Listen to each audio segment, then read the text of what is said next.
Assalamu alaikum. This is chapter 8 Wave Motion and Sound of class 11th Physics Sin Board. Lecture 7. In this lecture, we will be solving unsolved numericals of the book prepared by Alpine Academy.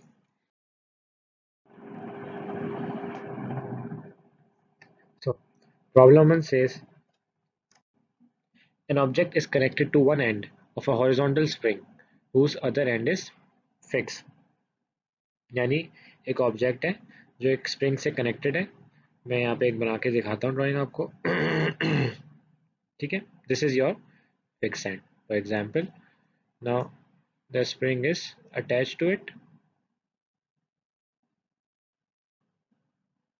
ठीक है, यहाँ पे आपका ये मास है. Now हमने इस पे यहाँ से ये फिक्स है और यहाँ से ये मास अटैच है. The object is pulled to the right in the positive X direction. अब ऑब्जेक्ट जो है वो एक्स डायरेक्शन में पुल किया जा रहा है. ठीक है, पॉजिटिव एक्स में. By an externally applied force of magnitude 20 newton. एक बैरूनी अप्लाइड ताकत जिसका मैग्नीट्यूड क्या है, कितनी उसकी ताकत है, 20 न्यूटन की. ठीक है, 20 न्यूटन की फोर्स अप्लाई कर रहे हैं, causing the spring to stretch. और स्प्रिंग उससे जैसे बात खींचेगा तो स्प्रिंग नया आपका फिर कुछ इस तरह हो जाएगा. ठीक है, वैसे बात जब आपका मास यहाँ आ जाएगा अगर, तो स्प्रिंग आपका स्ट्रेच हो जाएगा. नाउ और कितना स्ट्रेच हुआ, 1 सेंटीमीटर. ठीक है, 1 सेंटीमीटर.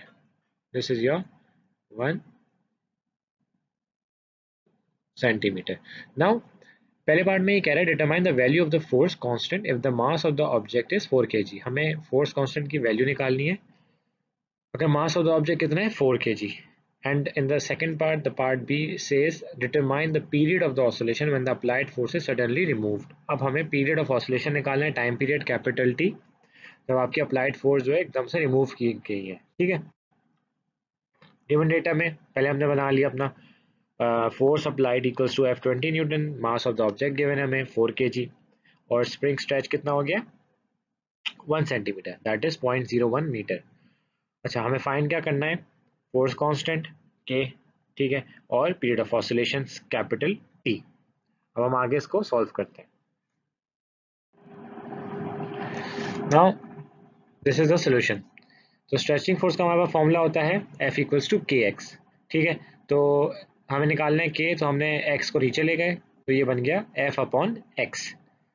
अब के हमने वैल्यू सब्स्टिट्यूट की, F की जगह 20 न्यूटन, एक्स की जगह 0.01 मीटर. तो के कितनी वैल्यू बन गई, 2000 न्यूटन पर मीटर. ठीक है, ये आप कैलकुलेटर में सिंपली करके सॉल्व कर दिया. और स्ट्रेचिंग फोर्स का यूनिट होता है न्यूटन पर मीटर. सॉरी, स्ट्रेचिंग फोर्स का कह रहा हूँ, स्प्रिंग कांस्टेंट या फोर्स कांस्टेंट का जो यूनिट होता है वो होता है न्यूटन पर metre.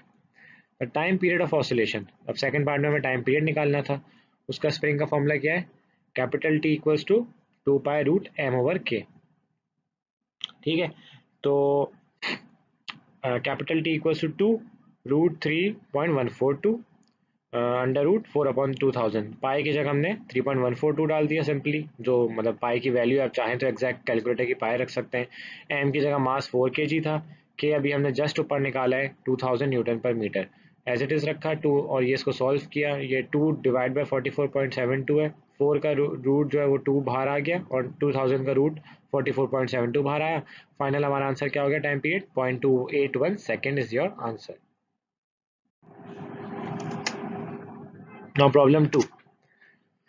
A body hanging from a spring is set into motion and the period of oscillation is found to be 0.50 second. ठीक है, पहले में बॉडी आपकी हॉरिजॉन्टल थी, अब इसमें कुछ इस तरह है. ठीक है, ये स्प्रिंग वही है. ठीक है, यहाँ पे आपकी ये बॉडी है. ठीक है, और जब इसको हमने छोड़ दिया तो उसकी ऑसिलेशन जो है वो 0.50 सेकेंड मालूम हुई. ठीक है, after the body has come to rest it is removed. It is removed. How much shorter will the spring be when it comes to rest. अच्छा, ये कह रहे हैं कि जो बॉडी जब रेस्ट पे आ जाती है तो उसको स्प्रिंग से हटा दिया, मतलब स्प्रिंग को हमने फिर सिर्फ सिंपल ये ऐसे रख दिया. ठीक है, मतलब body is removed.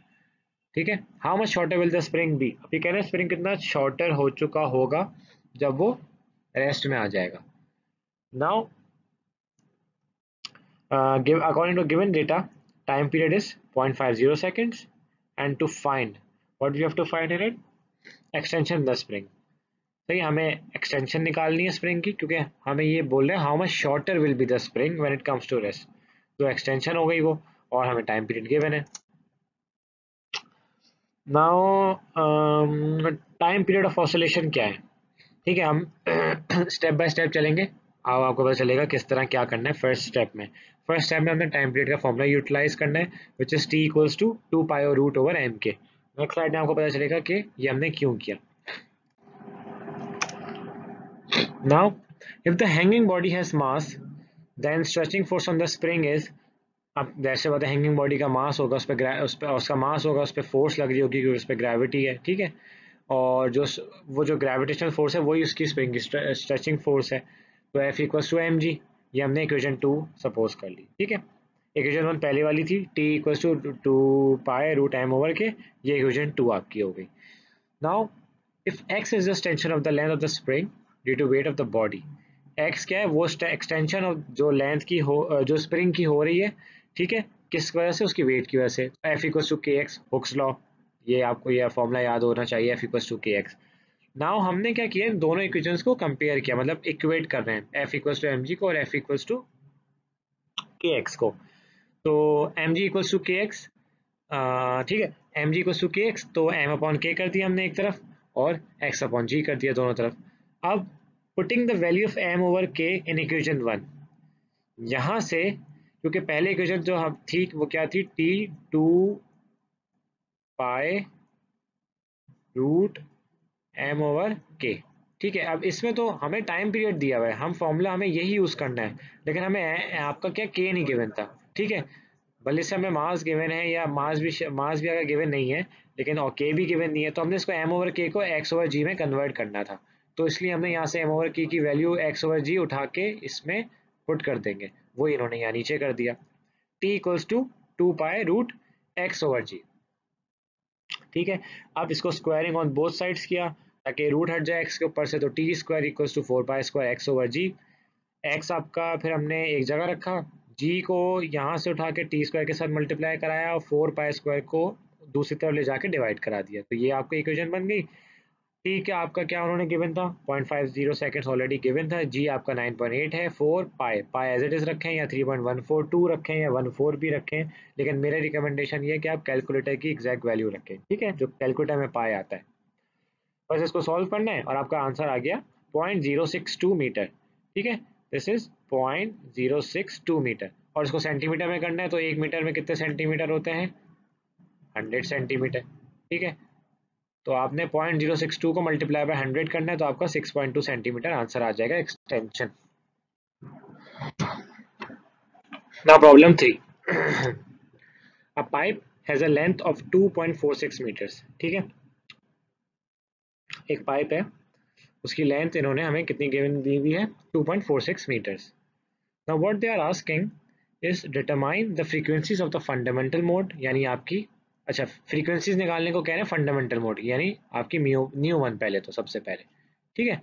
And the first two overtones if the pipe is open at both ends, और फिर आगे की दूसरी ओवरटोन्स की, फर्स्ट टू ओवरटोन्स की, अगर पाइप दोनों तरफ से ओपन है, मतलब दोनों तरफ से खुला हुआ है, जैसे एक तरफ से पाइप भी खुला हुआ है, ठीक है, एंड सिमिलरली इधर से ये pipe it's open from this end open from here. Now speed of the sound इन्होंने बोला है भाई आप 344 लें, ठीक है। What are the frequency, part B में ये कह रहे हैं what are the frequencies determined in A if the pipe is close at one end. तो ये कह रहे हैं वही फ्रीक्वेंसीज क्या होंगी जो हमने ए में निकाली अगर पाइप एक तरफ से क्लोज्ड है, यानी पहले एक तरफ से खुला था, तो अब एक तरफ से, जैसे अगर एक तरफ से अब ये यहाँ से खुला हुआ है, ठीक है, तो ये अब यहाँ दूसरी तरफ से ये पाइप अब यहाँ पे बंद है, ठीक है। Now it's close from this side और it's open from this side, तो वन साइड से खुला हुआ है, तो आप बताएं इसमें क्या फ्रीक्वेंसीज होंगी। तो ये पार्ट भी जरा ऐसा है। और सी में बस बोल रहे हैं for the case of open pipe, यानी ओपन पाइप वाले केस में कितनी हार्मोनिक्स प्रेजेंट है normal human being hearing range में, यानी कि हार्मोनिक्स की नंबर ऑफ हार्मोनिक्स बता रहे हैं, एन बताने हैं हमें, हेयरिंग रेंज किसके अंदर 20 to 20,000 हर्ट्ज, ठीक है। तो गिवन डेटा हमारे पास क्या है, सबसे पहले length of the pipe that is L equals to 2.46 metres, speed of the sound of air, that is v equals to 344 meter per second.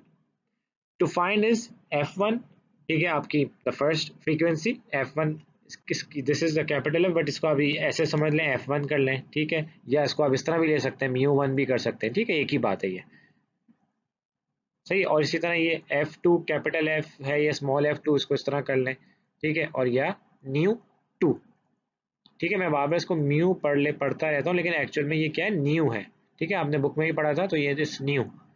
Now solution part A, सबसे पहले फ्रीक्वेंसीज निकालें fundamental node की जो basic है, तो f1 equals to f upon 2l, this is the simple formula. तो हमारे पास आपका, अच्छा ये जो है ना, this this is this f, it's not actual f, it's speed, ठीक है, स्पीड अपॉन 2l, ठीक है। तो आपकी स्पीड क्या है, 344 अपॉन 2l, 2 इंटू 2.46, ठीक है। आपकी l लेंथ क्या है, लेंथ आपकी 2.46 मीटर है, दिस इज गिवन, ठीक है। ये मैंने f इसमें गलती से लिख दिया था, ये this is speed upon 2l जो फॉर्मूला है फंडामेंटल का, ठीक है, आप जाके बुक में चेक भी कर सकते हैं। आपने खैर सिंपली सॉल्व किया, आपकी फर्स्ट फंडामेंटल आपको फ्रीक्वेंसी पता चल गई 70 हर्ट्ज, ठीक है। अब हम इससे आगे कैलकुलेट करेंगे। नाउ हमने ए में निकाली पहले आपकी फंडामेंटल फ्रीक्वेंसी, तो हमने निकाल ली थी f1 70 हर्ट्ज। अब उसने कहा था सेकंड टू ओवरटोन्स, सही है, फर्स्ट टू ओवरटोन्स, ओवरटोन्स मतलब जो उसके ऊपर रिपीट उसके ऊपर करी है, ठीक है, यानी सेकंड हार्मोनिक और थर्ड हार्मोनिक की आपको फ्रीक्वेंसी निकालनी है सिंपली, ठीक है। तो फॉर्मूला क्या होता है, F N equal to N F one, N जो भी आपको जिसकी भी निकालनी है, वो सेकंड है थर्ड है, ठीक है।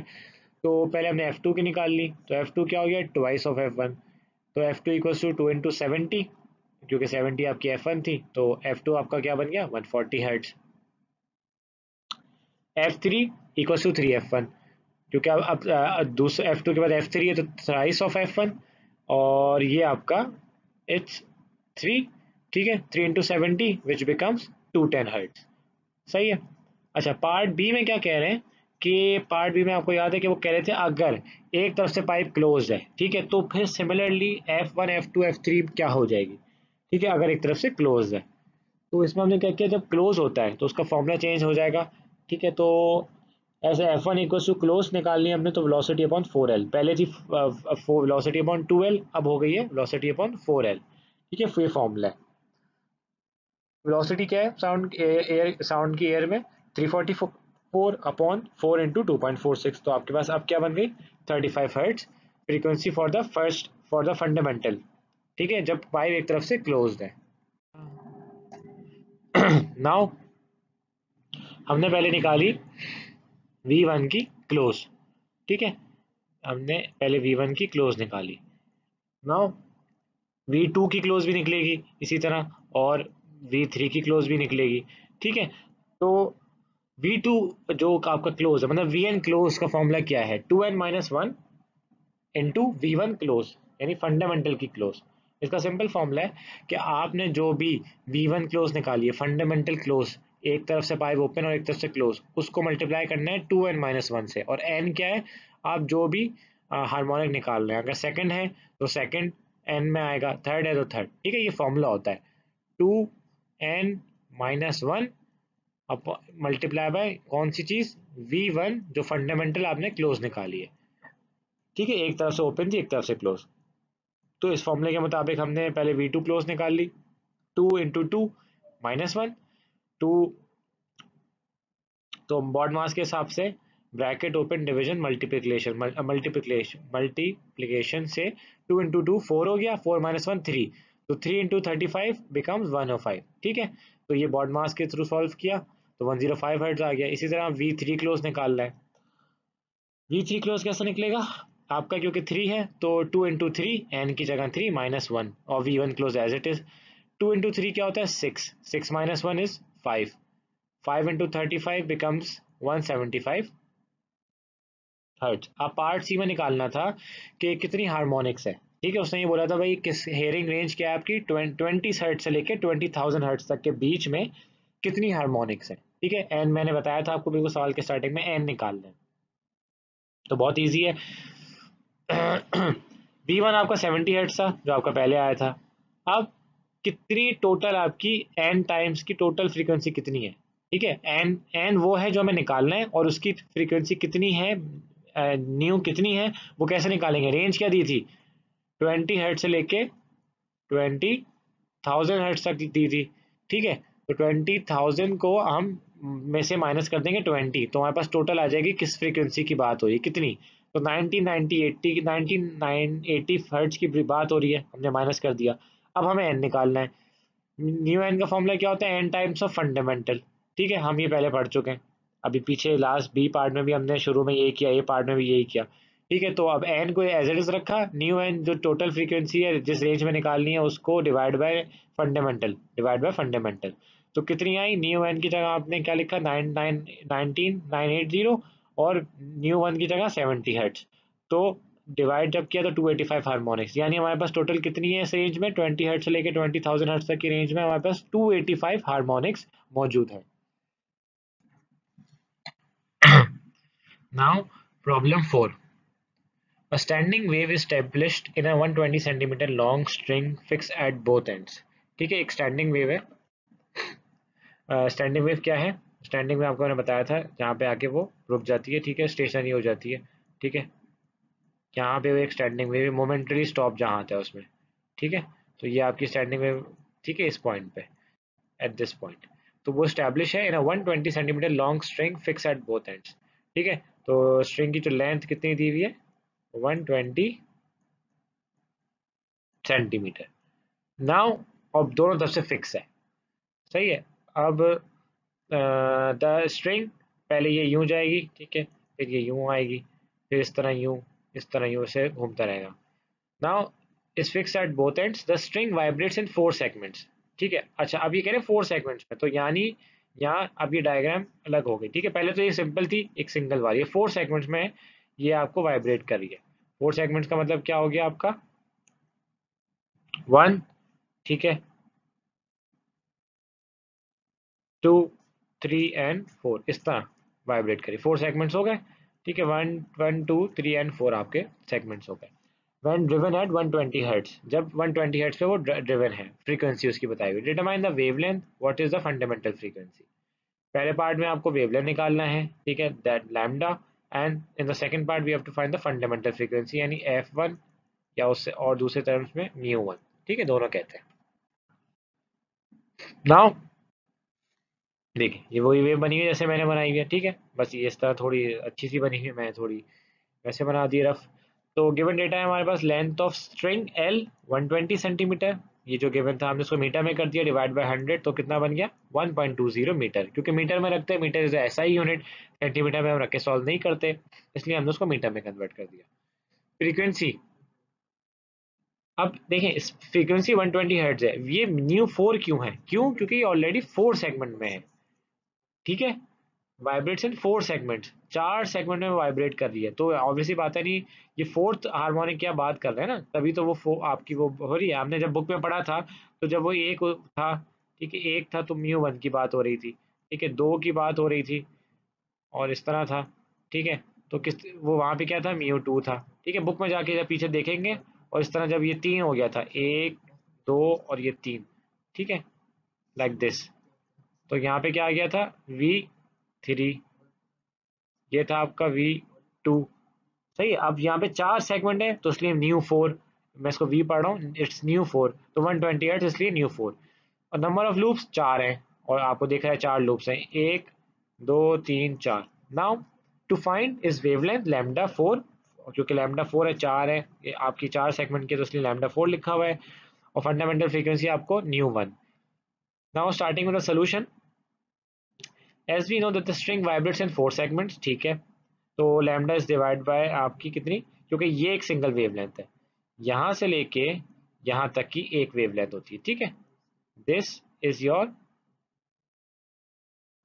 सिंगल वेवलेंथ, और ये कितने हिस्सों में डिवाइड है, 2 हिस्सों में अभी इन्होंने डिवाइड की हुई, λ/2, और ये भी λ/2, ठीक है, आप इसमें क्लियर समझ जाएगा। नाउ या इसको λ4/2 कह सकते हैं, क्योंकि λ4 ये फोर्थ हार्मोनिक है, इसलिए हमने इसको λ4/2 किया हुआ, λ4/2, λ4/2, λ4/2, λ4/2, λ4/2, ठीक है। टोटल क्योंकि ये लेंथ के बराबर है चारों चीज़ें, तो हमने इसको इस तरह एलसीएम ले लिया, फिर 4 लैम्डा 4/2 बन गया, तो लेंथ क्या बन गई आपकी 2 लैम्डा 4, या लैम्डा 4 हो गई हाफ ऑफ द लेंथ।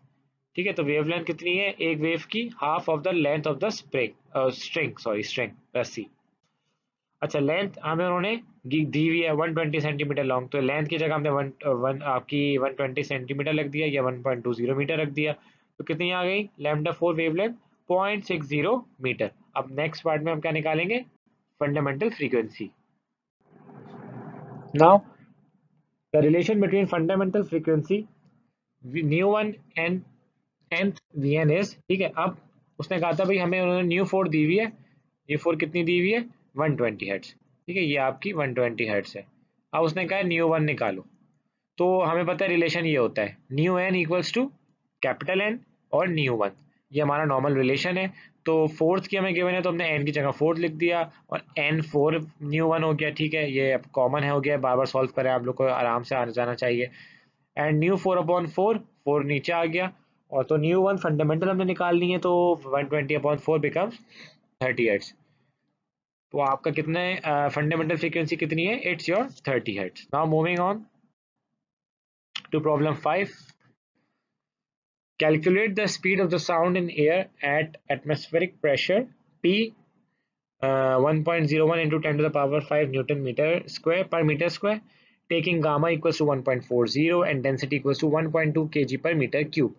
अच्छा, स्पीड ऑफ द साउंड निकालनी है हमने एयर में, कितना एटमॉस्फेरिक प्रेशर पे, ये आपको गिवन है वैल्यू, और गामा भी गिवन है और डेंसिटी भी, ठीक है। गिवन डेटा वही pressure 1.01 10 to the power 5 gamma और आपको डेंसिटी, ये तीनों चीजें गिवन है। अब इसकी मदद से हम आगे निकालेंगे speed of sound in air. Now to find is the speed of sound in air, ठीक है, और जो एटमॉस्फेरिक प्रेशर दिया हुआ है, जो भी उन्होंने हमें रिक्वायरमेंट्स दी हुई है, कंडीशंस दी हुई है, तो रिलेशन क्या है स्पीड का, gamma capital P over density, ठीक है। ये प्रेशर है आपका, this is your density rho. अच्छा गैमा में हमने 1.4 डाल दिया जो हमें वैल्यू गिवन थी, प्रेशर में 1.01 into 10 to the power 5 newton पर मीटर स्क्वायर, ये इसका ऐसा ही यूनिट है प्रेशर का, और 1.2 उसकी आपकी डेंसिटी है। तो speed of the velocity calculator से सीधा आपने रख के सॉल्व करनी है, 11.78 इंटू 10 टू द पावर 4 का अंडर रूट निकालना है, which comes out to be 3.43 into 10 to the power 2, यानी ये स्पीड आ गई। लेकिन हमने इसको उसमें करना है तो पॉइंट 2 आगे चले जाएंगे क्योंकि 100 से मल्टीप्लाई हो रहा है, तो ये आपका आंसर बन जाएगा 343 मीटर पर सेकेंड। 344 भी कभी कभार लेते हैं speed of the sound in air, जो आप नॉर्मल एटमॉस्फेरिक प्रेशर पे होता है कभी कभार, और आपका यहाँ आंसर वैसे 343 आया, तो इट्स अप्रोक्सीमेट, दोनों आर सेम ही है, ठीक है। Now moving to problem 6। A sound wave propagating in air has a frequency of 4000 hertz. एक साउंड वेव है भाई, ठीक है, जो एयर में प्रोपेगेट कर रही है, and sorry it's like sound wave तो सर ट्रैवल करती है आपकी, पहले आपकी कंप्रेशन होता है, फिर ठीक है, फिर रेरिफ्रैक्शन होता है, फिर कंप्रेशन होता है, फिर रेरिफ्रैक्शन होता है, ठीक है, ये साउंड वेव का ये तरीका है। लॉन्गिट्यूडनल वेव है, ठीक है, तो कंप्रेशनल वेव लॉन्गिट्यूडनल वेव तो उसकी इस तरह से आपको ट्रैवल करती है। तो इसकी एयर में फ्रीक्वेंसी कितनी है 4000 हर्ट्ज। हमें निकालना है calculate the percent change in wavelength when the wave front initially in a region T 27 degree Celsius enters a region where the temperature decreases to 10 degree Celsius। ये कह रहे हैं आपको परसेंटेज चेंज निकालना है वेवलेंथ में, जब वेव फ्रंट जो है वो इनिशियली किस रीजन में, पहले किस रीजन में शुरू में, जब जहाँ पे टेम्परेचर 27 डिग्री सेल्सियस है, फिर वो ऐसे रीजन में एंटर कर रहा है जहाँ एयर टेम्परेचर उसका डिक्रीज होके 10 डिग्री सेल्सियस हो गया, यानी हॉट, मतलब कंपैरेटिवली उसमें जा रहा है जो कि ठंडा है पहले वाले से इनिशियली से, ठीक है। तो given data frequency of sound wave, ठीक है, frequency of sound wave already given है, ये 4000 हर्ट्ज। इनिशियल टेम्परेचर है T1, अच्छा ये है सेल्सियस में, और हमेशा हम ऐसा उसमें केल्विन में रखते हैं, फॉर्मुलेज में रखते हैं, ठीक है। 27 + 273, कोई भी आपको केल्विन में निकालना हो तो सेल्सियस में जो भी सेल्सियस हो उसको 273 में ऐड कर दें, तो आपका किस में आ जाएगा केल्विन, ठीक है। ये फॉर्मूला है, जनरल फॉर्मूला, नेट पे भी आपको मिल जाएगा, मैंने अभी आपको बता दिया। तो हमने ऐड किया तो 300 केल्विन हो गया, फाइनल टेम्परेचर आपका T2 10 + 273 बिकम्स 283 केल्विन। ठीक है। To find is your percent change of the wavelength, ठीक है, यानी delta lambda upon original lambda. ठीक है, जो परसेंटेज चेंज किसकी परसेंटेज चेंज तो निकालनी है, यानी चेंज अपॉन ओरिजिनल। ठीक है, लैम्डा वन चेंज ऊपर आएगा और आपकी लैम्डा वन नीचे आएगी, और उसको मल्टीप्लाई बाय 100 कर देंगे तो आपकी परसेंटेज आ जाएगी। Using the relation for speed of sound wave at temperature T. ठीक है, पहले हमने इसकी आपने क्या निकाल ली, स्पीड निकाल ली। ठीक है, क्योंकि हमें इसमें स्पीड तो गिवन ही नहीं थी, और हमारी जो कंडीशन है उस हिसाब से हमें थोड़ी स्पीड हमने निकालनी पड़ेगी। तो स्पीड का फॉर्मूला क्या है आपका, जो भी आपका फैक्टर है उसको 332 मल्टीप्लाई बाय टी ओवर 273 करना है, जिस पे टेम्परेचर पे निकालना है, क्योंकि टेम्परेचर चेंज है यहाँ पे। अब इनिशियल टेम्परेचर क्या है, 300 केल्विन। ठीक है, 300 केल्विन है, तो T1 की जगह 300 लिख दिया।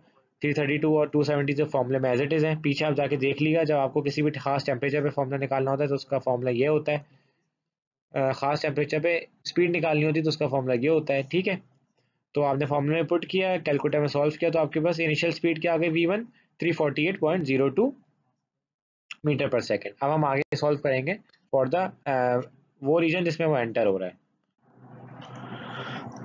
नाउ सिमिलरली हमने जैसे V1 निकाला था 332 मल्टीप्लाई बाय जो आपका टेम्परेचर है जिस पे भी आपको निकालना है, ठीक है, उस पर आपने निकाला था। अब इसी तरह हमने V2 पे भी निकालेंगे। ठीक है, V2 पे कैसे निकलेगा, वही 332/2 और ये नया टेम्परेचर था 283, जिस पे वो डिक्रीज हो रहा था, मतलब डिक्रीज टेम्परेचर 283 था।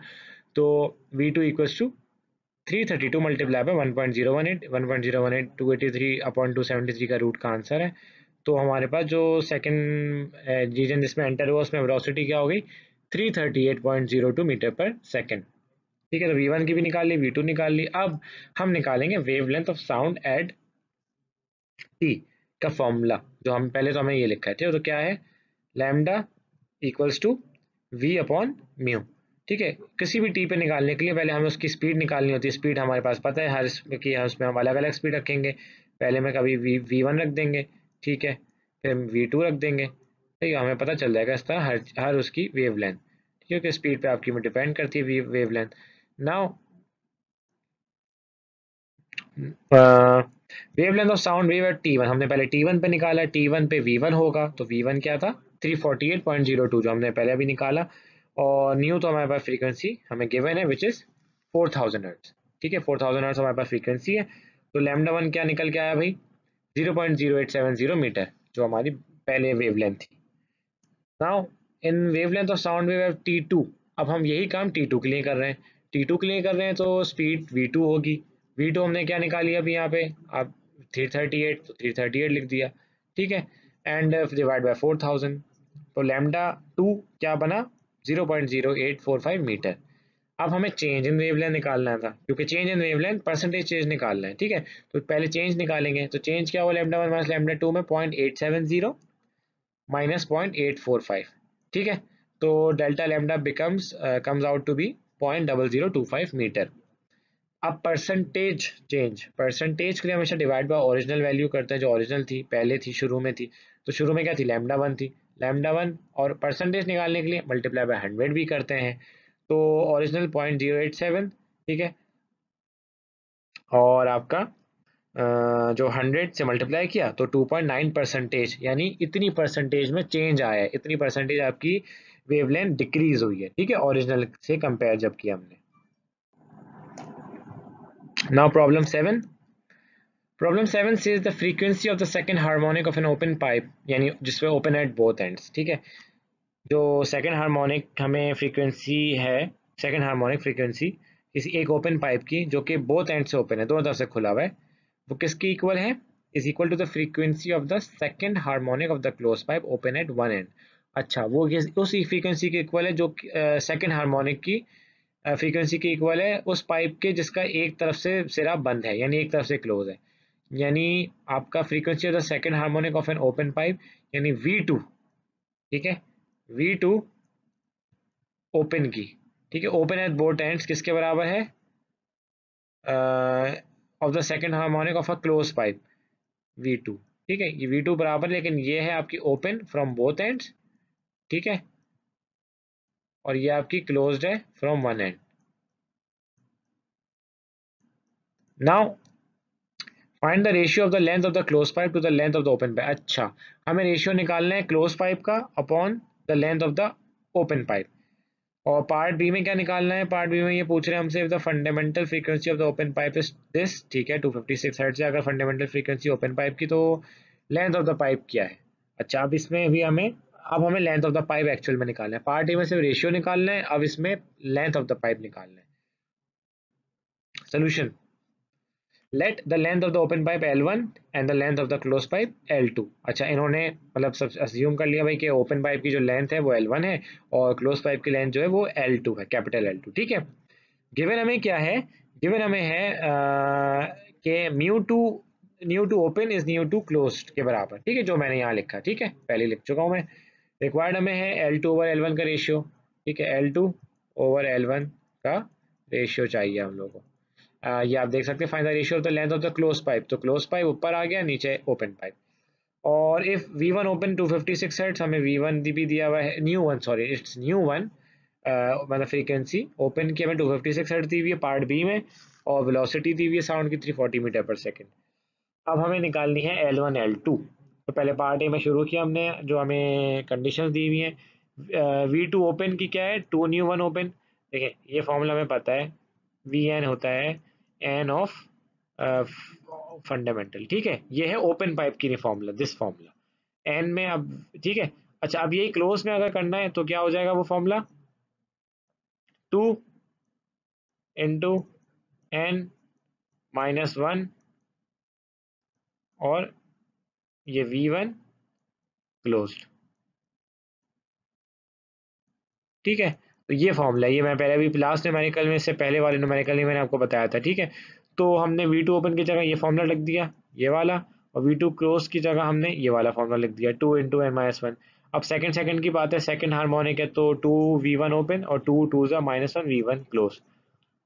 तो ये आपने जब उसको खोला, तो V1 ओपन का फॉर्मूला क्या है? Speed upon 2L। ठीक है, यानी फ्रीक्वेंसी, इस V1 का फॉर्मूला क्या है? Speed upon 2L1। ठीक है, L1 क्यों? क्योंकि pipe of the pipe one condition one में। और V1 क्लोज, क्लोज का फॉर्मूला क्या है? ये भी मैं लास्ट में कल आपको बता चुका हूँ कि V अपॉन 4L, क्लोज जब हो तो V अपॉन 4L होता है। ठीक है, और V1 है तो इसलिए यहाँ भी V1। और ये पाइप कौन सा है? दूसरा पाइप है, यानी L2 पाइप की बात हो रही है, तो यहाँ L2 लिख देंगे। ठीक है, तो 2V अपॉन 2L1, और आपका 3V अपॉन 4L, आपका ये 2 है। ठीक है, तो L1 आप L2 को उधर ले गए, बाकी सब चीज़ों को सीधे हाथ पे ले गए, तो आपका रेशियो क्या बन के आ गया? 3/4। नाउ हमें अब निकालनी है V1 ओपन, सॉरी L1 निकालना है, मेन पाइप जो दोनों तरफ से ओपन था, हमें पहले उसकी लेंथ निकालनी है, और फिर हमें L2 भी पता चल जाएगी जब L1 पता चल जाएगा, क्योंकि हमें रेशियो पता है दोनों की लेंथ का। ठीक है, तो हमने पहले V1 ओपन का फॉर्मूला यूज़ किया। क्या फॉर्मूला है? न्यू वन ओपन का V upon 2L1, speed of sound upon 2L1। ठीक है, तो L1 हमें निकालना है, L1 को हम एक तरफ ले जाएंगे, बाकी सब चीज़ों को सीधे हाथ पे ले जाएंगे, तो न्यू वन ओपन नीचे आ जाएगा, 2 के साथ मल्टीप्लाई हो जाएगा नीचे आके।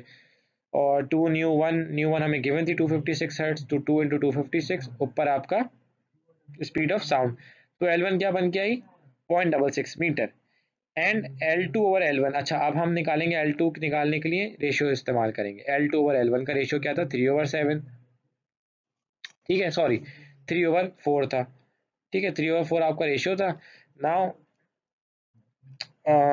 तो L2 को एक जगह रखा है, L1 को दूसरी तरफ ले गए। L1 हमारे पास 0.66 मीटर है, तो उससे मल्टीप्लाई किया, 4 मल्टीप्लाई बाय 0.66, तो L2 आपका निकल के आ गया 0.498 metre.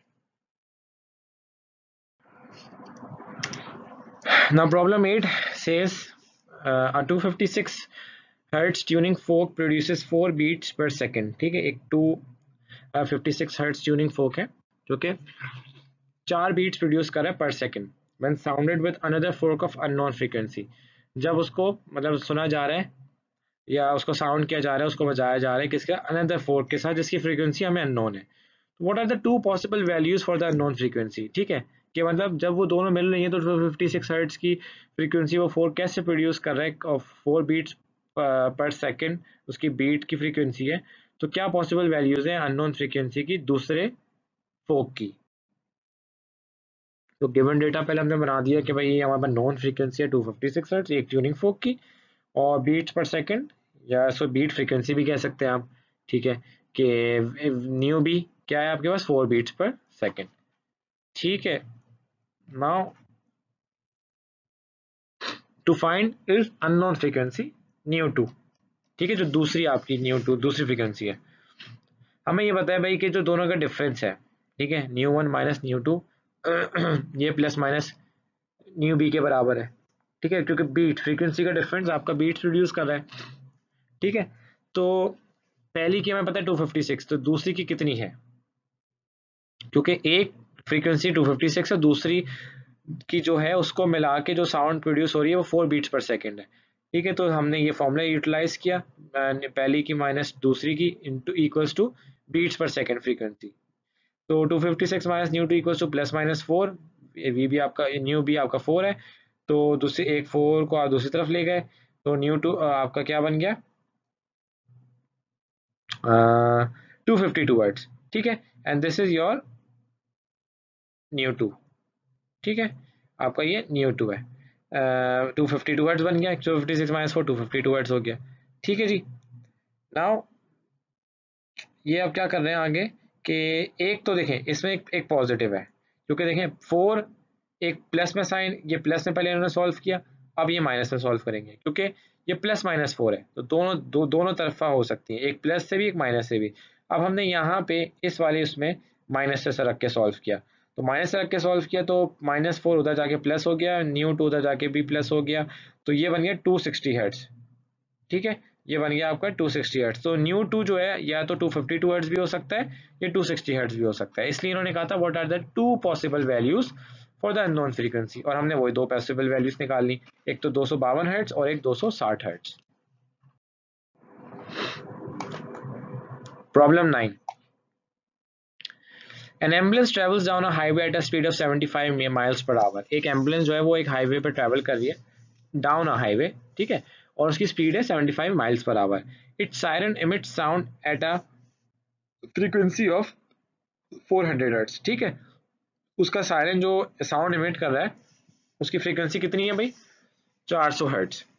What is the frequency heard by a person in a car travelling eight 55 miles per hour in the opposite direction as the car approaches the ambulance and as the car moves away from the ambulance। अब ये कह रहे हैं भाई वो frequency बताएं जो कि एक इंसान सुन रहा है एक गाड़ी में, और वो गाड़ी कितने स्पीड पर ट्रैवल कर रही है 50 miles per hour में, यानी एम्बुलेंस गुजर रही है गाड़ी से, उस गाड़ी में उस गाड़ी की बंदा बैठा है उसमें, उसकी स्पीड 55 miles per hour है, और ऑपोजिट डायरेक्शन है दोनों की, मतलब दोनों एक दूसरे के पहले करीब आ रहे हैं, ठीक है, तो वो करीब आ रहे होंगे तो approaches the ambulance and as the car, फिर उसके बाद करीब आने के बाद दूर जाएंगे, ऐसी बात है जब पास कर जाएंगे एक दूसरे को तो मूव्स अवे, तो हमें दोनों सूरतों में हमें निकालनी है फ्रीक्वेंसी जो बंदा सुन रहा है गाड़ी में बैठा हुआ एम्बुलेंस की सायरन की।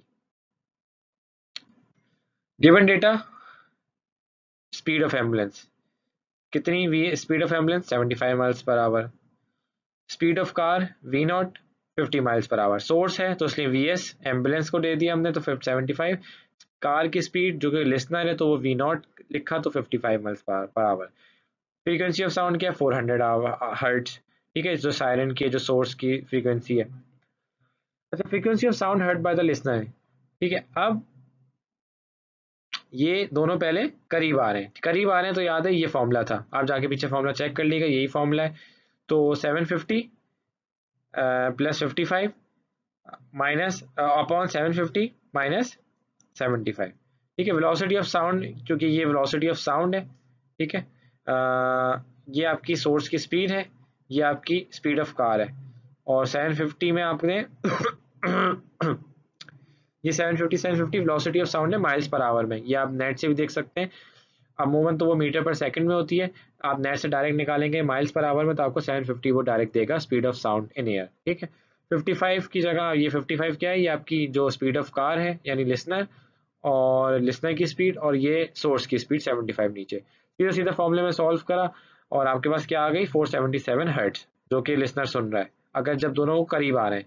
अब हमें यही चीज निकालनी है जब सोर्स और लिसनर दूर जा रहे हैं एक दूसरे से, ठीक है, अब निकालनी है कि लिसनर को अब क्या फ्रीक्वेंसी मिलेगी, तो उसका फॉर्मूला थोड़ा बदल गया भाई, उसमें आप नीचे प्लस है ऊपर माइनस है, बाकी वी की जगह स्पीड ऑफ साउंड और वी नॉट की जगह speed of the listener, V S की जगह स्पीड ऑफ द सोर्स। सिर्फ आपने वैल्यू सब्स्टिट्यूट की, कैलकुलेटर में रखा और आपके पास आंसर आ गया 337 hertz. Now the last numerical of this chapter, wave motion and sound. Problem 10.